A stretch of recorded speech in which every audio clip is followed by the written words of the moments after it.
तो मतलब आप नहीं मानेंगी? हाँ, तेरी ये बेबुनियादी बातें मानने के लिए हमने तुझे यहाँ नहीं रखा। तो ठीक है, अब आपको पता चलेगा कि मेरी बात न मानने का नतीजा क्या होता है। अरे जाओ जाओ, जो करना है कर लो, नाक में दम करके रख दिया है। हाँ हाँ जा रही हूँ, लेकिन मेरे जाने से ये मत सोच लीजिएगा कि आप लोगों की मुसीबत टल गई। उल्टा आप लोगों को पछतावा होगा, सिर्फ और सिर्फ पछतावा। अरे जा ना। वैसे ये कुछ गड़बड़ तो नहीं करेगी? अरे नहीं जी, क्या ही गड़बड़ करेगी। इसको हल्के में नहीं ले सकते। अरे तो क्या करूं, टेंशन लेते फिर फालतू का।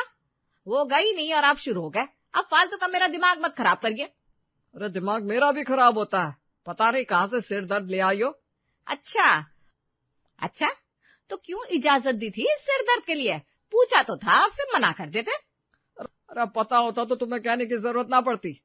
हाँ वही बात मेरे साथ भी है, मुझे भी नहीं पता था। अगर उसने कुछ किया ना तो तुम संभाल लेना सब कुछ। हाँ हाँ क्यों नहीं, मैंने सारा ठेका ले रखा है ना। देखिए जी, वैसे भी बहुत परेशान करके गई है, अब आप ज्यादा परेशान मत करिए। थोड़ी सी शांति हुई है तो रहने दीजिए शांति से। बड़ा शांति की प्रेमी हुई हो ना, जब इकट्ठे अशांति लेकर आई तो हाथ पे हाथ धरे बैठे रहना। अरे तो क्या करूं, सीआईडी बन जाऊं? बताइए ना क्या बन जाऊं? बैठी रहो ऐसी, बाद में मेरे पास मत आना, कह देता हूँ। हाँ हाँ नहीं आऊंगी, जाओ। अरे रश्मि बहन, संध्या जी के घर के बाहर देखा? घर के बाहर? क्या हुआ उनके घर के बाहर? ये लो, पूरे मोहल्ले को पता चल गया और आपको ही पता नहीं है। अरे क्या पता चल गया? पहेलियां मत बुझाओ। आप खुद ही जाकर देख लो, मैं कुछ नहीं बोलूंगी, नहीं तो आप मुझे बोलोगी पंचायत करती है आपकी दोस्त जो है संध्या जी। अरे जब बताना नहीं था तो शुरू क्यों किया? खाली फुकट पंचायत करने आ जाती है, चल जाओ यहाँ से।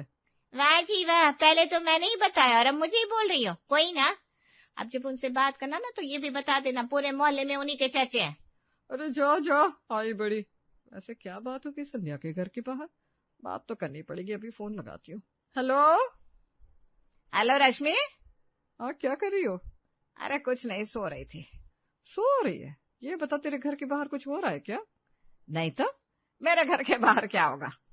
अरे ये सलोनी आकर बता रही थी, संध्या जी के घर के बाहर देखा क्या, पूरे मोहल्ले वाले बातें कर रहे हैं उसकी। अच्छा, ऐसा क्या हो गया भाई मेरे घर के बाहर जो हमें नहीं पता और बाकी पूरे मोहल्ले को पता है? रुक जरा देखती हूँ। अरे कहाँ भागे भागे जा रही हो, आराम से जाओ, रुको मैं भी आता हूँ। अरे ये क्या, ये हमारे गार्डन में झोपड़ी किसने बनवाई? सुमित, कहीं ये तुम्हारा काम तो नहीं है? अरे मैं पागल हूँ क्या कि इतना बड़ा घर होते हुए ये घर के बाहर झोपड़ी बनवाऊं? अरे तो फिर ये बनवाई किसने? मैंने बनवाई है। तूने? क्यों? क्योंकि आप ही ने कहा था चली जा यहाँ से। अब आपके घर से मैं और कहाँ जाती, तो मैंने ये झोपड़ी बना ली, अब से मैं यही रहूंगी। अरे संध्या बहन, ये कैसा जुल्म है बहू पे। इतनी कड़कती ठंड में इतना बड़ा घर होते हुए अब तुम्हारी बहू यहाँ झोपड़ी में रहेगी। हाय हाय, कितनी शर्म वाली बात है। नहीं नहीं संजना जी, ऐसी कोई बात नहीं है। हाँ, और हमने ऐसा कुछ नहीं कहा कि झोपड़ी बना उसमें रह।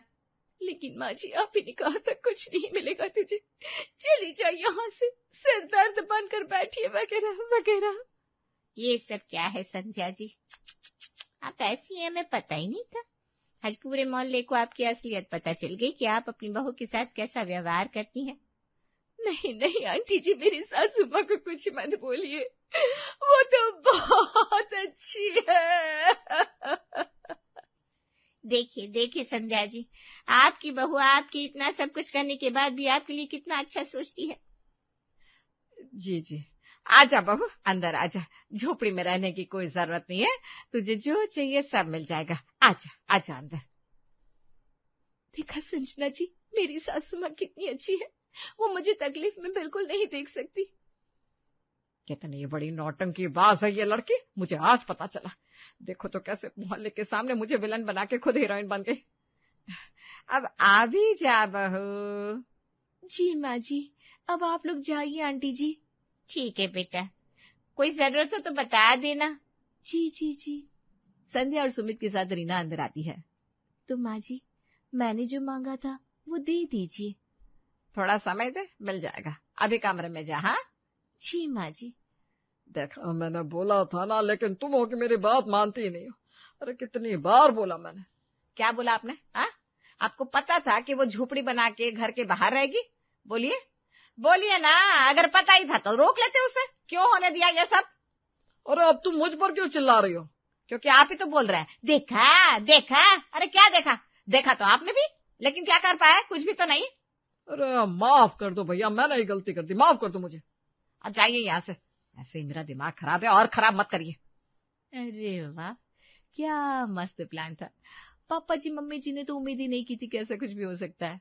हालांकि प्लान को हम रीयूज भी कर सकते हैं। हाय हाय हाय रीना, तेरा दिमाग भी कितना तेज है। Love you baby. कुछ समय बाद, अरे वाह, ये डायमंड रिंग कितनी अच्छी लग रही है। काश मेरे पास भी ये होती। वैसे हो तो सकती है, चल फिर आजमाया जाए। मम्मी जी कहाँ हैं आप? फिर से मेरा सिर दर्द करेगी ये, सावधान रहिएगा। और क्या? मम्मी जी आप यहाँ है और मैं आपको ना पूरे घर में ढूंढ रही थी, कमरे में ढूंढ रही थी। अब तो मिल गई ना, क्या हुआ, क्या चाहिए तुझे? वाह मम्मी जी, आप तो बहुत स्मार्ट है। हाँ, पर तुझसे तो कमी है बेटा। अब आप कह रहे हैं पापा जी तो मान लेती हूँ, थैंक यू। वैसे मम्मी जी ये देखिए ना, ये रिंग कितनी अच्छी लग रही है ना। अगर मैंने हाँ बोल दिया तो कहीं ये मुझसे इसे खरीदने के लिए ना कह दे। इससे अच्छा ना ही बोल देती हूँ, फिर खरीदना ही नहीं पड़ेगा। बोलिए ना मम्मी जी, क्या सोचने लगी आप? अरे रिंग को बारीकी से देख रही थी, वैसे मुझे ना ये बिल्कुल पसंद नहीं आई। क्या? मुझे लगा आपको पसंद होगी। अरे नहीं बेटा, इसमें पसंद जैसा कुछ है ही नहीं। अब तो बता क्या है इसमें? कोई ना मम्मी जी, मुझे बहुत पसंद है, मुझे दिला दो। बस 5 लाख की है। 5 लाख की? तो पागल है क्या? अरे मम्मी जी, आपके पास तो इतना पैसा है, आपका बेटा इतना कमाता है, उसकी भी पूरी कमाई आप ही रखती हो, तो इतना हैरान क्यों हो रही हो? खरीद दीजिए ना मम्मी जी।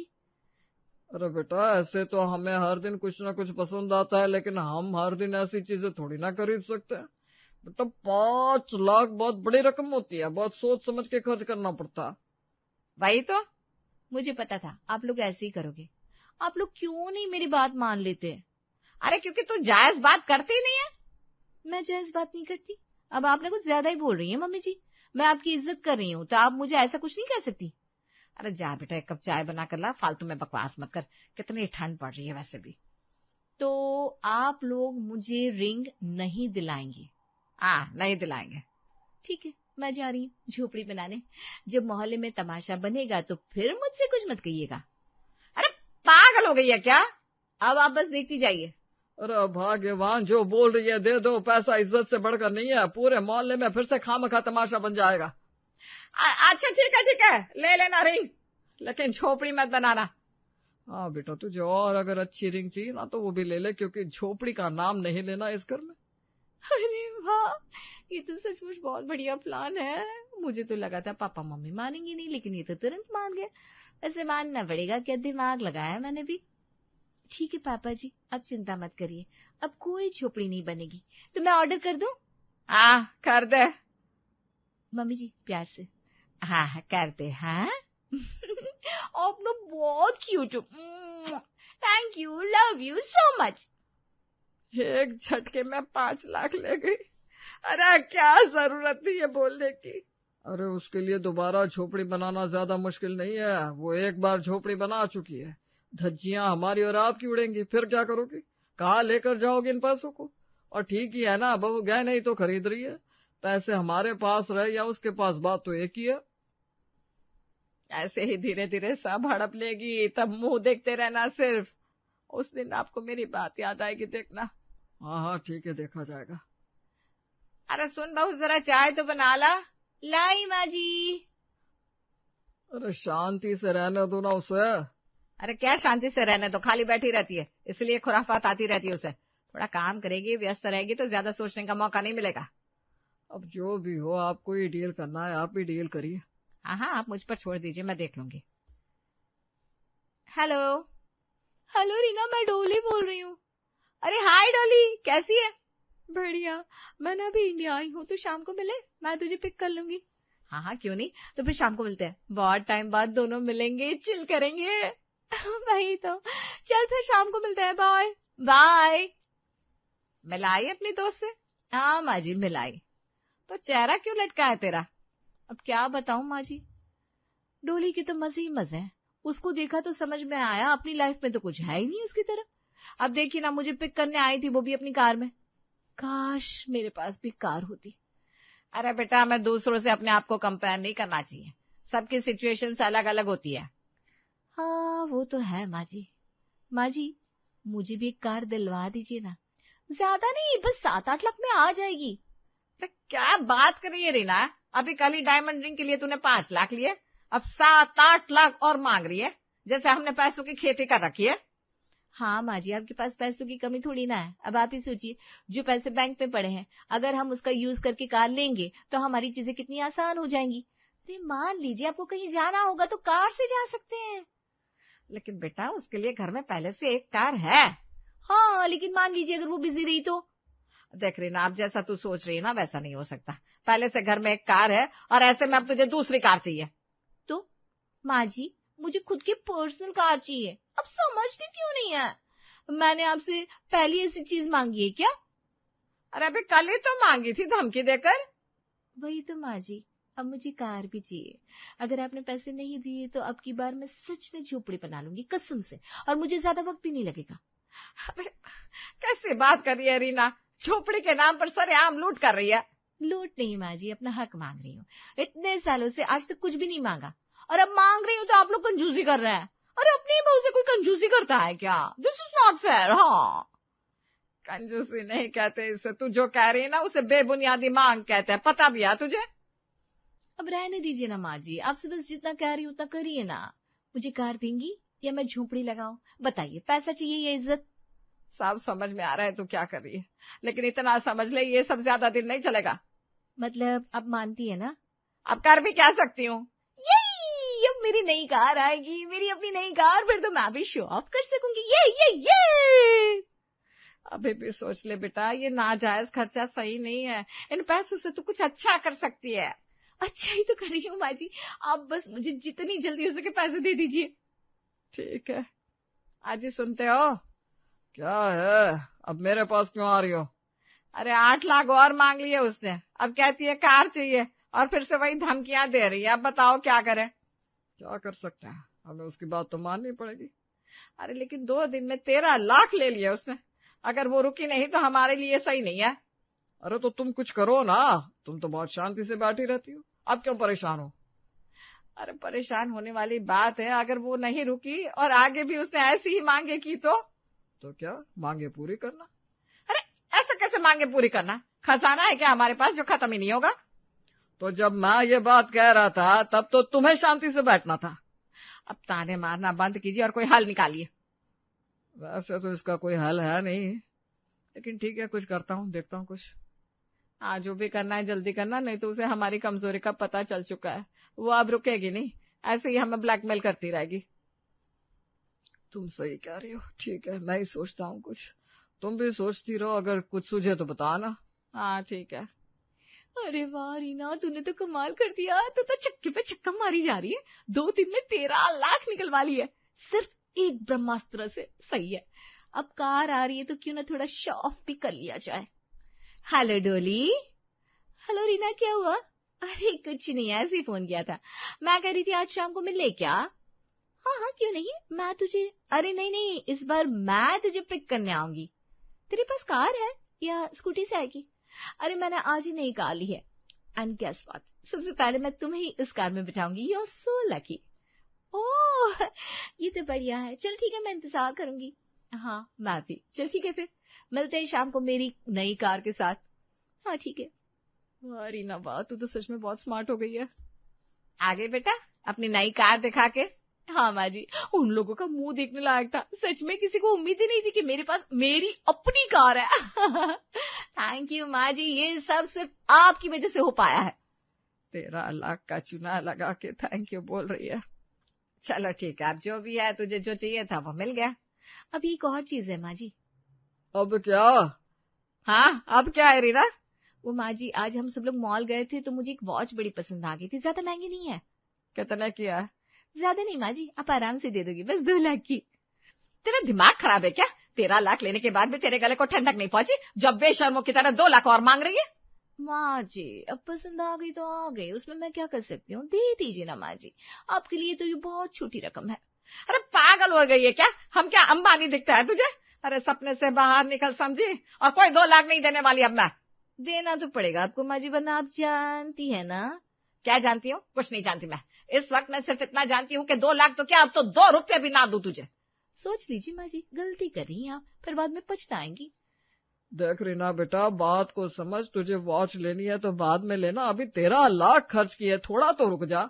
ना नहीं पापा जी, मुझे अब भी चाहिए, और मैं कह देती हूँ अगर आप लोगों ने मुझे 2 लाख नहीं दिए तो मैं घर के बाहर इसी ठंड में झोपड़ी बना लूंगी। अब की बार आप लोग चाहे जितना बोल लेना, मैं नहीं आऊंगी हाँ वापस। अच्छा ऐसी बात है तो ठीक है, फिर ऐसा करते हैं संध्या जी कि हम भी उसी झोपड़ी में चलते हैं, क्या बोलती हो? ये सुमित जी को क्या हो गया है, ऐसी बहकी बहकी बातें क्यों कर रहे हैं? ओह अच्छा, कहीं ऐसा तो नहीं कि सुमित जी भी कोई चाल चल रहे हैं? हाँ ऐसा हो सकता है, वैसे प्लान तो बहुत अच्छा है। बोलिए संध्या जी। हाँ जी सही कहते हैं, अब जब बहू जा रही है तो फिर हम भी झोपड़ी में चलते हैं। पड़ोस वाले फिर इसी को बोलेंगे, बूढ़े सास ससुर को झोपड़ी में रहने के लिए मजबूर कर दिया। अच्छा ऐसा है तो ठीक है, फिर मैं सड़क पर चली जाऊंगी। अरे तू भी कैसी बात करती है बहू, झोपड़ी में चले गए तो सड़क कौन सी बड़ी बात है। अगर तू सड़क पर जाएगी तो हम भी इस कड़कड़ाती ठंड में सड़क पर चले जाएंगे, क्यों संध्या जी? हाँ जी क्यों नहीं। लगता है अब मेरा ब्रह्मास्त्र कमजोर पड़ गया है, लगता है अब मुझे इन लोगों के सामने झुकना ही पड़ेगा। चल रहने दे रीना, वैसे भी काफी पैसे निकलवा लिए तूने। क्या हुआ बहू, झोपड़ी में चले क्या? अरे कैसी बात करते हो पापा जी, इतनी ठंड में कहाँ बाहर जाना, यही रहते हैं। आप मुझे 2 लाख की नहीं 2000 की ही घड़ी दिला देना। ये हुई ना बात। देखा संध्या जी, अब आया ऊंट पहाड़ के नीचे। ऊंट नहीं जी, ऊंटनी।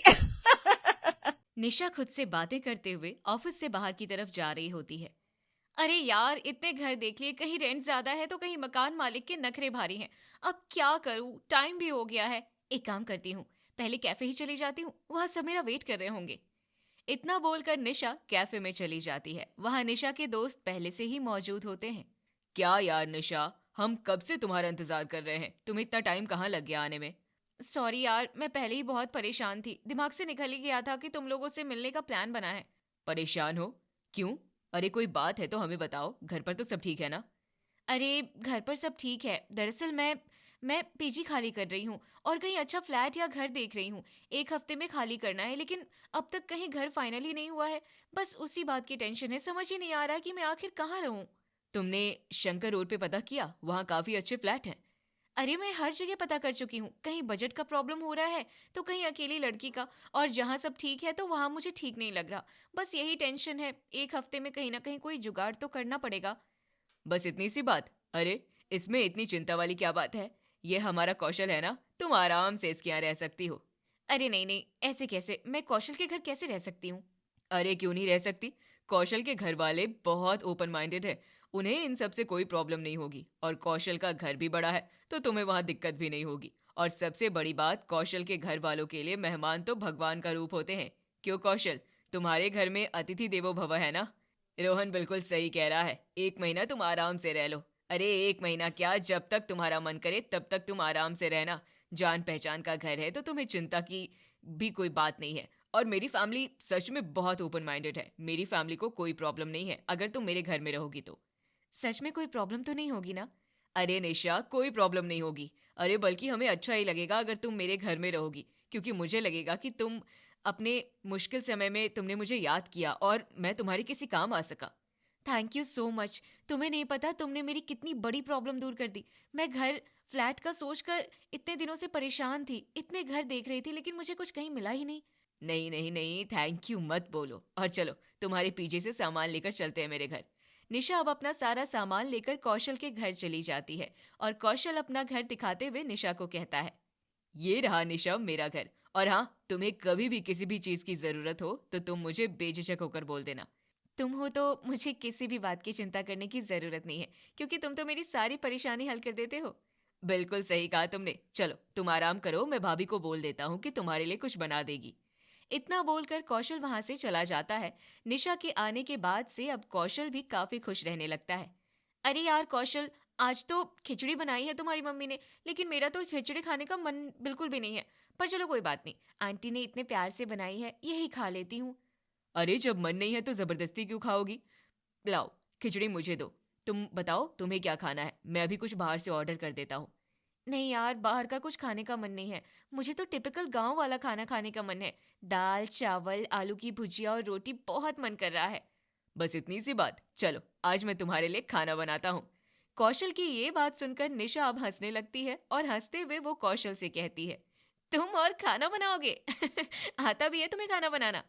वैसे मैं बहुत ही कम कुकिंग करता हूँ, कभी जब मन करे तभी, लेकिन मैडम जी ने फरमाइश की है, अब इसे मना करके मुझे अच्छा थोड़ी लगेगा, इसलिए आज खाना मैं बनाऊंगा। तुम देखना और खाकर बताना कि किस तरह खाना बना है, मेरा मतलब खाने का स्वाद कैसा है। अरे यार कौशल, तुम सच में बहुत फनी हो, मुझे नहीं पता था कि तुम मेरे लिए इतनी चीजें करोगे। मैडम जी का खाने का कुछ मन हो और वो इच्छा पूरी ना हो तो मैं तुम्हारा अच्छा दोस्त कहाँ। अच्छा अच्छा, तुम अब यहाँ चेयर रख कर बैठ जाओ। इस तरह कौशल निशा को चेयर पर बिठा देता है और नीचे दूर बैठी कौशल को देखकर मुस्कुराने लगती है। तो वहीं अब कौशल निशा के लिए खाना बनाने लग जाता है। तभी वहां कौशल की माँ अनीता आती है। हे भगवान, मुझे कुछ दिखाई क्यों नहीं दे रहा? अरे नहीं दिख रहा, वो तो ठीक है, पर कुछ भी क्यों दिख रहा है? माँ क्या हुआ आपको, ठीक तो हो ना? कहीं बिजली का कोई शॉर्ट वॉर्ट तो नहीं लग गया ना आपको? कभी आप कह रही हो दिख नहीं रहा, कभी आप कह रही हो दिख रहा है। देखो माँ, जो भी हो रहा है मुझे बताओ, हम अभी के अभी डॉक्टर के पास चलते हैं। बेटा, मेरी आंखें बिल्कुल ठीक है, लेकिन बस आंखों की रोशनी पर विश्वास नहीं हो रहा क्योंकि तू यहाँ किचन में है। हाँ माँ, मैं ही किचन में हूँ, अपनी आंखों को दोष देना बंद कीजिए। इसका मतलब मेरी आंखें ठीक है, लेकिन तू रसोई में क्या कर रहा है? आज तक तूने अपनी पानी का ग्लास खुद से नहीं लिया होगा, आज तू रसोई में खाना कैसे बना रहा है? ये चमत्कार कैसे हो गया? नहीं नहीं माँ, ये कोई चमत्कार नहीं है, वो निशा को दाल चावल और आलू की भुजिया खाने का मन था। आपने खिचड़ी बनाई थी, इसलिए मैंने सोचा मैं ही खाना बना देता हूँ। बेचारी कुछ दिनों के लिए तो यहाँ गेस्ट बनकर आई है, अब हम अपने मेहमानों को भी नाराज करेंगे क्या? आप ही तो बोलती हैं कि अतिथि देवो भव। अच्छा जी, कभी मेरे मन का तो नहीं बनाया तूने, लेकिन आज जब दोस्त ने दाल चावल आलू की भुजिया की डिमांड कर दी तो यहाँ किचन में आकर खाना बनाया जा रहा है। क्या बात है कौशल, मुझे तो यहाँ दाल में कुछ काला लग रहा है। अनीता ये बात बोल ही रही होती है कि तभी वहां निशा और कौशल की भाभी ये सारी बातें सुनते हुए आती है और कहती है, माँ जी, यहाँ दाल में कुछ काला नहीं, मुझे तो यहाँ पूरी दाल ही काली लग रही है। माँ आप ही तो कहती हो ना मेहमान भगवान समान होता है, बस इसलिए, और कोई बात नहीं है। आंटी जी, अगर कौशल काम नहीं करता घर का तो आप मारा करो ना। मेरा मानना है कि लड़का हो या लड़की, उसे अपने सारे काम करने आने चाहिए। सुन रहा है ना कौशल? हाँ माँ, मैं भी अब से अपने सारे काम खुद ही किया करूंगा। इस तरह सभी लोग हंसने लगते हैं। समय गुजरता है और धीरे धीरे जो लड़का खुद पानी का ग्लास नहीं उठाता था, वो अब घर के सारे काम करने लगता है, अपनी माँ की मदद करता है, निशा की हर छोटी बड़ी चीजों का ध्यान रखने लगता है। ऐसे ही एक दिन ठंड के मौसम में कौशल सुबह सुबह नहा के मंदिर जा रहा होता है। तभी कौशल के पिता उसे रोकते हैं। कौशल, तेरी तबीयत तो ठीक है ना?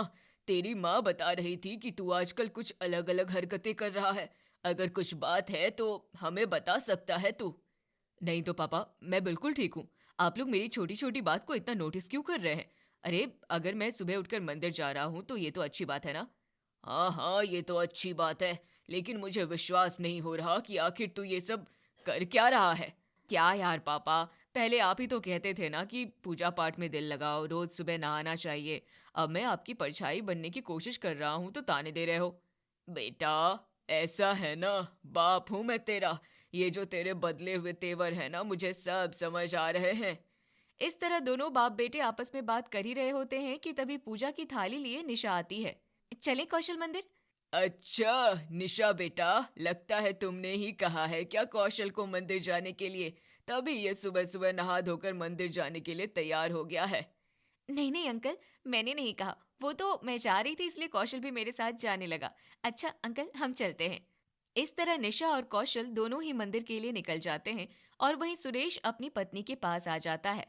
देख रही हो ना अनीता, हमारा बेटा बड़ा हो गया है, अच्छा कमाता है और अब तो अपना काम भी करने लगा है। बिल्कुल सही कहा आपने, लड़की के आते ही हमारा लड़का तो सुधर गया है। लड़की भी तो कितनी प्यारी है, जब से आई है हमारे घर में भी रौनक लगी रहती है। निशा के लिए ही सही, पर हमारा बेटा भी बहुत बदल गया है। वो तो ठीक है जी, लेकिन निशा सबसे ऐसे घुल मिल गई है कि लगता ही नहीं कि हमारी अपनी नहीं है। चलो कोई भी बात हो, हमारा बेटा तो अब लाइन पर आ ही रहा है।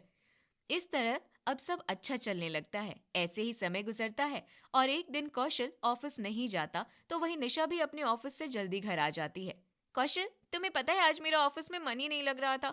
आज तो मैंने तुम्हें बहुत मिस किया। याद करो जब हम रात में जाते थे शुरू में चाय पीने, वो भी अचानक से याद आ रहा था। बस इतनी सी बात, आज भी हम साथ में चाय पर चलेंगे। नहीं, तुम्हारी स्कूटी तो है नहीं, फिर कैसे जाएंगे? मैं अपनी दोस्त की बाइक मंगवा लेता हूँ, उससे ही हम चलेंगे। तुम बेस्ट हो। मुझे पता है तुम इकलौते इंसान हो जो मेरे मन की बात समझ जाते हो, वो भी बिना बोले। अच्छा, मैं भी जल्दी से फ्रेश होकर आती हूँ। निशा अपने कमरे में फ्रेश होने चली जाती है। कुछ देर बाद सब खाने की टेबल पर बैठते हैं। अरे नहीं नहीं भाभी, ये अरहर की दाल है, ये कौशल को पसंद नहीं है।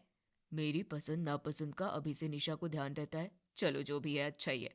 कम से कम जो निशा के लिए मैं फील कर रहा हूँ वो निशा भी कर रही है मेरे लिए। इससे अच्छी बात मेरे लिए और क्या हो सकती है। भाभी एक मिनट, प्लीज, सॉरी टू से, बट वो क्या है ना, कौशल को काली वाली दाल पसंद है, तो आप कौशल को सब्जी रोटी ही दे दो, क्योंकि काली वाली दाल बनी नहीं है और अरहर की दाल ये खाते नहीं। माँ जी देख रही हो ना, कौशल की दोस्त को सब पता है मेरे देवर की पसंद और नापसंद। कौशल, तुम तो बहुत ही किस्मत वाले हो जो तुम्हें इतनी अच्छी और बेस्ट फ्रेंड मिली है। भाभी, अब मैं कौशल की दोस्त हूँ तो ये सब पता होना ही चाहिए ना। इस तरह अब हंसी ठिठोली होने के साथ सभी लोग खाना खाने लगते हैं। अगले दिन अपने कमरे में कौशल काम कर रहा होता है, तभी वहां कौशल की भाभी आती है। देवर जी, अब ना बस बहुत हो गया, अब ये इशारों में प्यार जताना बंद करो। अरे जब उसे इतना ही पसंद करते हो तो उसे अपने दिल की बात क्यों नहीं बता देते? भाभी ये आप क्या कह रही हो? इशारों में प्यार? मैं कुछ समझा नहीं। अरे देवर जी, मैं सब जानती हूँ कि आप निशा को कितना पसंद करते हो। निशा भी कितनी अच्छी लड़की है, तुम उसे अपने दिल की बात बोल दो ना। और ये मत बोलना ऐसा कुछ नहीं, वरना रक्षाबंधन पर। नहीं नहीं भाभी, फीलिंग्स है मैं मानता हूँ, लेकिन भाभी जब आपको मेरी फीलिंग्स का पता है तो क्या निशा ये सब समझ नहीं पा रही होगी? आपको पता है वो तो एक दिन भी मेरे बिना नहीं रह पाती। उस दिन कह रही थी कि उसका ऑफिस में मन ही नहीं लग रहा था, मुझे मिस कर रही थी। हाँ लेकिन। अरे उस दिन आपने खाने की टेबल पर नहीं देखा मेरी पसंद नापसंद का कितना ध्यान है निशा को? और जब वो इतना कर रही है तो जाहिर सी बात है ना वो भी मेरे लिए कुछ फील कर रही होगी। और आपको पता है उसने अभी 2 दिन पहले मुझे पीला फूल भी दिया है। और पीला फूल लोग क्यों देते हैं ये तो आपको पता ही है। देवर जी, कभी कभी चीज जाहिर कर देनी चाहिए, क्योंकि समय का कुछ पता नहीं होता कब आपके हाथों से वो चीज निकल जाए, आपको खुद पता नहीं चलेगा। और वैसे भी अभी तो वैसे भी कुछ क्लियर नहीं है, इसलिए मैं तो कहती हूँ आप अपने दिल की बात जाकर निशा को कह दीजिए। आप सही कह रही हो भाभी, मैं कल ही जाकर निशा को प्रपोज कर दूंगा। और मुझे पता है कि निशा का क्या जवाब होने वाला है, लेकिन फिर भी आपकी खुशी के लिए अब हम एक दूसरे से अपने दिल की बात कह ही देंगे। कौशल अब अपना पूरा मन बनाकर बैठ जाता है कि वो अगले दिन निशा को प्रपोज कर देगा। अब अगले दिन निशा और कौशल कैफेटेरिया में बैठे होते हैं कि तभी दोनों एक साथ कहते हैं, मुझे तुमसे कुछ कहना है। हाँ निशा, और मुझे भी तुमसे कुछ कहना है। अरे वाह, हम दोनों को एक दूसरे से कुछ कहना है। भगवान, सच में आप तो किस्मत ही बना देते हो कभी कभी। मैंने सोचा कि आज अपने दिल की बात बोलूंगा तो निशा के मन में भी यही बात आई। हम दोनों तो मेड फॉर ईच अदर है। समझ नहीं आ रहा कि पहले मैं अपने दिल की बात कहूँ या इसकी सुनूं। क्या हुआ कौशल, कहाँ खो गए तुम? अरे कहीं नहीं खोया। अच्छा बताओ तुम्हें क्या बात करनी थी? नहीं कौशल, तुम मुझे बताओ कि आखिर तुम्हें कौन सी मुझे जरूरी बात बतानी है, फिर मैं तुम्हें मेरी बात बताऊंगी। वो तो मैं बताता रहूंगा, लेकिन पहले मैं तुम्हारी बात जानना चाहता हूँ क्योंकि लेडीज फर्स्ट। अच्छा बाबा ठीक है। कौशल, तुम्हें पता है अगले महीने मेरी एंगेजमेंट है और हमारी लव मैरिज हो रही है। मैं बहुत खुश हूँ। मैंने अब तक ये बात किसी को नहीं बताई थी क्योंकि नज़र लग जाती है, लेकिन जब सगाई तय हुई तो मैंने सबसे पहले तुम्हें ही ये बात बताई है क्योंकि तुम मेरे सबसे अच्छे दोस्त हो। निशा की बात सुनकर कौशल हक्का बक्का रह जाता है। उसके पैरों तले जमीन खिसक जाती है। तभी वो अपने मन में कहता है, अब तक जिसके पीछे पीछे मैं घुमा उसने मुझे ही घुमा दिया। हे भगवान, ये कैसी रास लीला है तेरी। इसके लिए मैं इतना बदला, लेकिन ये तो खुद ही बदल गई। कौशल, कौशल क्या हुआ? अरे क्या बात है, आज तुम बार बार कहाँ खोए जा रहे हो? अच्छा वो सब छोड़ो और ये बताओ कि तुम्हें क्या बात करनी थी। कुछ नहीं निशा, मैं जो बताने वाला था वो मेरे दिमाग से निकल गया। छोड़ो। तुम खुश हो ना अपने रिश्ते से? हाँ कौशल, मैं अपने रिश्ते से बहुत खुश हूँ, लेकिन मैं ऐसे कैसे छोड़ दूँ? तुम मेरे बहुत अच्छे दोस्त हो, इसलिए मैं तुम्हारे मन की बात जाने बिना तुम्हें छोड़ूंगी नहीं। बताओ अब क्या बात है? निशा, मैं तुम्हें पसंद करता था और मैं तुम्हें यहाँ शादी के लिए प्रपोज करने आया था। देखो, मेरे हाथ में गुलाब भी है। यार कौशल, तुम बहुत अच्छे हो। अगर तुम ना होते तो पता नहीं मैं कैसे एडजस्ट कर पाती। तुमने मेरी बहुत मदद की है। लेकिन कौशल, मैंने तुम्हें कभी उस नज़र से देखा ही नहीं। तुम्हें पता है, मैं तुम्हें अपना एक अच्छा दोस्त मानती थी। लेकिन तुम भी तो मुझे मिस करती थी। और हाँ तो मिस क्या माँ बाप को नहीं करते, भाई बहन को नहीं करते, दोस्त को नहीं करते? माना मैं तुम्हारे घर से में माना मैं तुम्हारे घर में 1 महीने से रह रही हूँ, पर इसका मतलब ये नहीं कि तुम मेरी इस दोस्ती को अलग लेवल पर ले जाओ। मैं ओवर फ्रेंडली हूँ, इसका मतलब ये नहीं कि मैं तुमसे प्यार करती हूँ। लेकिन तुमने भी मुझे सिग्नल दिए थे ना, तुम भी मेरी केयर करती थी। देखो, मुझे पता है तुम्हारे दिल में भी मेरे लिए फीलिंग्स है। कौशल बस करो। अरे मैं तो किसी और से प्यार करती हूँ और उसी से शादी होगी मेरी। तुम्हें गलतफहमी हुई है, और अगर तुम्हें ऐसा लग रहा है कि मैं तुम्हें सिग्नल दे रही हूँ तो आकर पूछ लेते। निशा, रहने दो कौशल, मैं तो यहाँ अपने सबसे अच्छे दोस्त के साथ अपनी खुशी बांटने आई थी, पर मुझे नहीं पता था कि तुम मेरे बारे में ऐसा सोचते हो। मैं अपने घर वापस जा रही हूँ, मेरी ट्रेन है। मेरा भाई कुछ दिनों में शहर आएगा तो वो मेरा सामान ले जाएगा, और प्लीज मुझे भूल जाना। निशा इतना कहकर वहां से चली जाती है और इस तरह बेचारे का दिल टूट जाता है। कौशल उदास मुंह लेकर घर आता है। कौशल, क्या बात हुई बताना मुझे। मुझे पता है निशा को तो भी पसंद ही होगा। नहीं भाभी, जैसा सोचा था हमने वैसा कुछ भी नहीं हुआ। निशा की तो शादी तय हो गई है। अगले महीने उसकी सगाई है, और वो भी उस लड़के के साथ जिसे वो प्यार करती है। आज उसकी ट्रेन है, उसने कहा सामान उसका भाई लेकर जाएगा। क्या? लेकिन देवर जी, आप तो कहते थे कि वो भी आपको पसंद करती है। भाभी, वो बस मेरी गलत फहमी थी। बेटा रहने दे, अब तेरे बस के कुछ नहीं है। अब तू मुझे और तेरे पापा को एक मौका दे। हम दोनों तेरे लिए एक अच्छी सी लड़की ढूंढ कर लाएंगे। माँ जी, वैसे बुरा मत मानना, लेकिन देवर जी का बहुत ही बुरा कटा है। अरे लड़की के पीछे देवर जी साधु संत बन गए, पूजा पाठ करना, घर के काम तक करने लगे, और देखो अब। अरे तू ऐसे मजाक मत बना मेरे बेटे का। कोई बात नहीं, 1 महीने की कुंवारी गर्लफ्रेंड तो मिल ही गई थी। बेटा कोई बात नहीं, तू ये मान लेना तेरी किस्मत ही खराब है। सब लोग कौशल के हालात पर हंसने लगते हैं। अब तो मैं कान पकड़ रहा हूँ, कभी किसी के मिक्स सिग्नल को खुद से कुछ नहीं समझूंगा। जब तक सामने वाला 4 चांटे लगाकर अपने मन की बात ना कह दे, तब तक मैं भोंदू ही ठीक हूँ।